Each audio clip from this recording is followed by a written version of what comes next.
Today's reading begins in Numbers, chapter 14, starting in verse 1.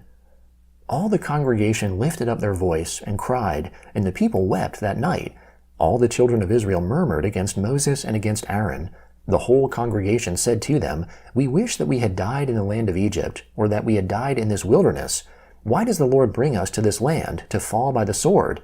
Our wives and our little ones will be captured or killed. Wouldn't it be better for us to return into Egypt?" They said to one another, "Let's choose a leader, and let's return into Egypt." Then Moses and Aaron fell on their faces before all the assembly of the congregation of the children of Israel.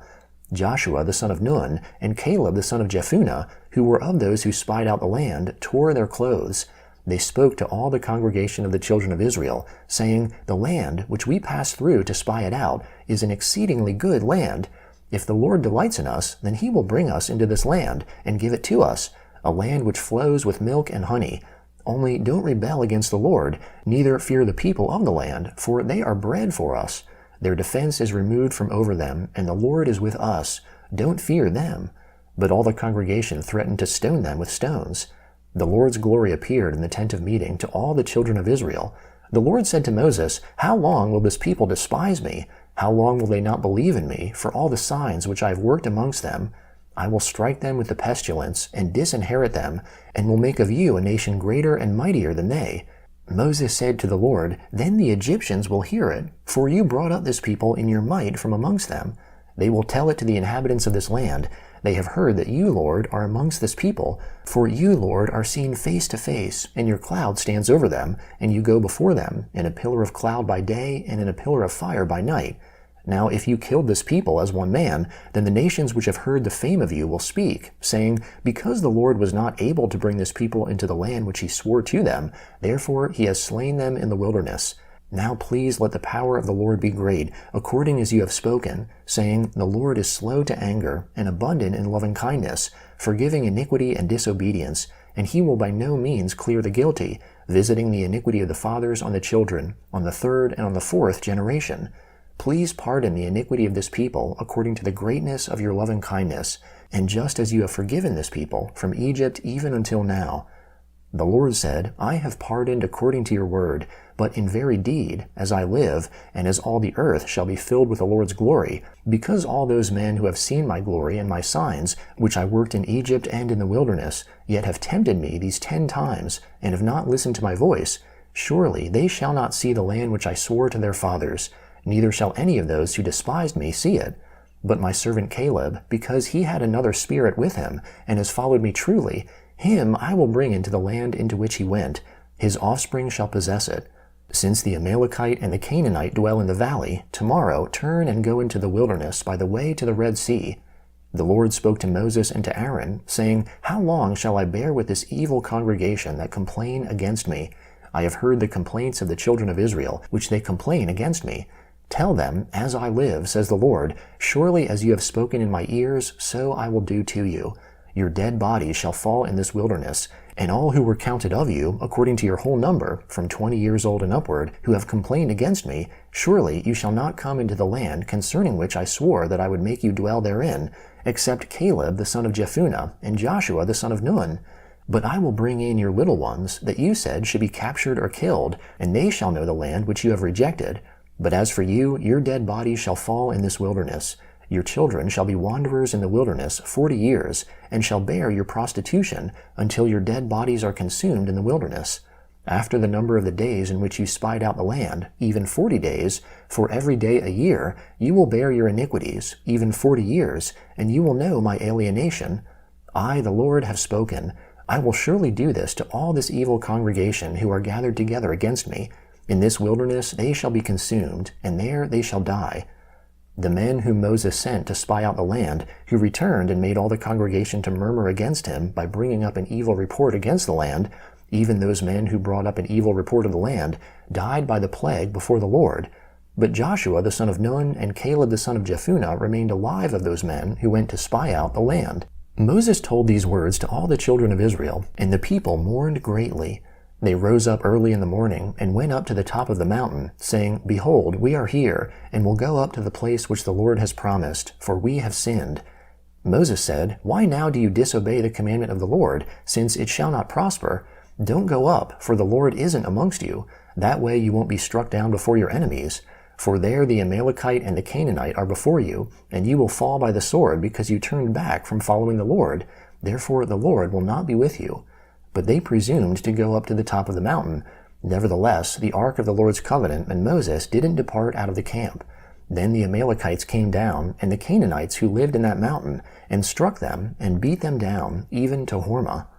The Lord spoke to Moses, saying, Speak to the children of Israel, and tell them, When you have come into the land of your habitations, which I give to you, and will make an offering by fire to the Lord, a burnt offering or a sacrifice, to accomplish a vow, or as a freewill offering, or in your set feasts, to make a pleasant aroma to the Lord, of the herd or of the flock, then he who offers his offering shall offer to the Lord a meal offering of 1/10 of an ephah of fine flour, mixed with 1/4 of a hin of oil. You shall prepare wine for the drink offering, 1/4 of a hin, with the burnt offering or for the sacrifice, for each lamb. For a ram you shall prepare for a meal offering 2/10 of an ephah of fine flour, mixed with a 1/3 part of a hin of oil.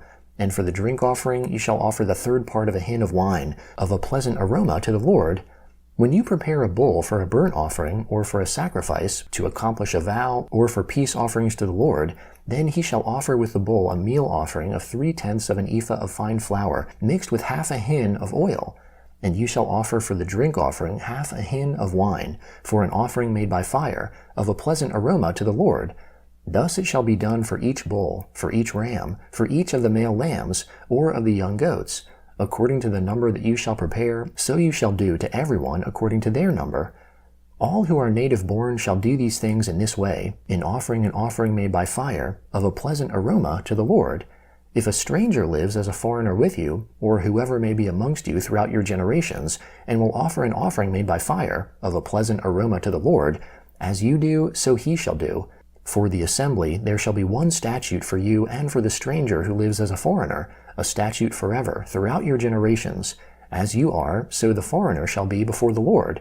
One law and one ordinance shall be for you and for the stranger who lives as a foreigner with you.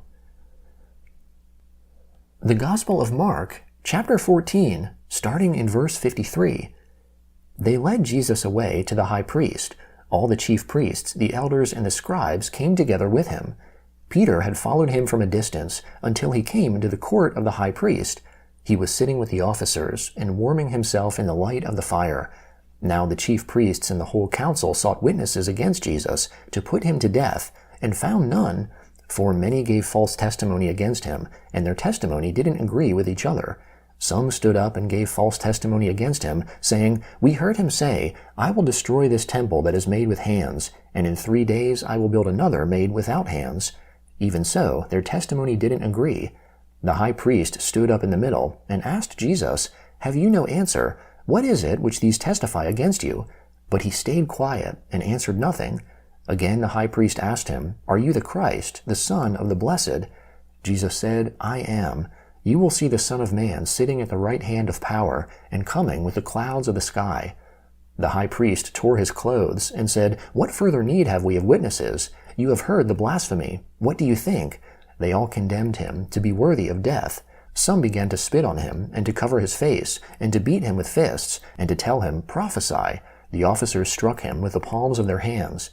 As Peter was in the courtyard below, one of the maids of the high priest came, and seeing Peter warming himself, she looked at him and said, You were also with the Nazarene, Jesus.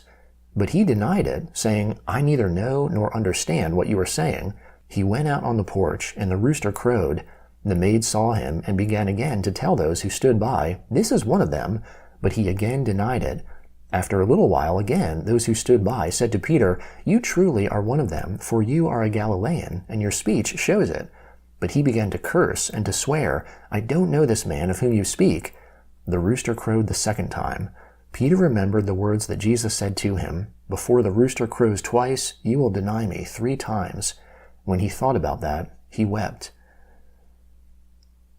Psalm 53, beginning in verse 1. The fool has said in his heart, "There is no God."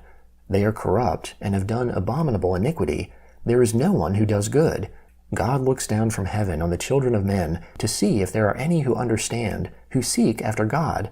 Every one of them has gone back. They have become filthy together. There is no one who does good, no, not one. Have the workers of iniquity no knowledge, who eat up my people as they eat bread, and don't call on God?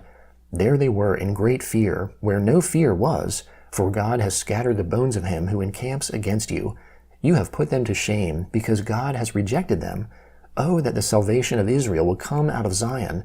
When God brings back his people from captivity, then Jacob shall rejoice, and Israel shall be glad.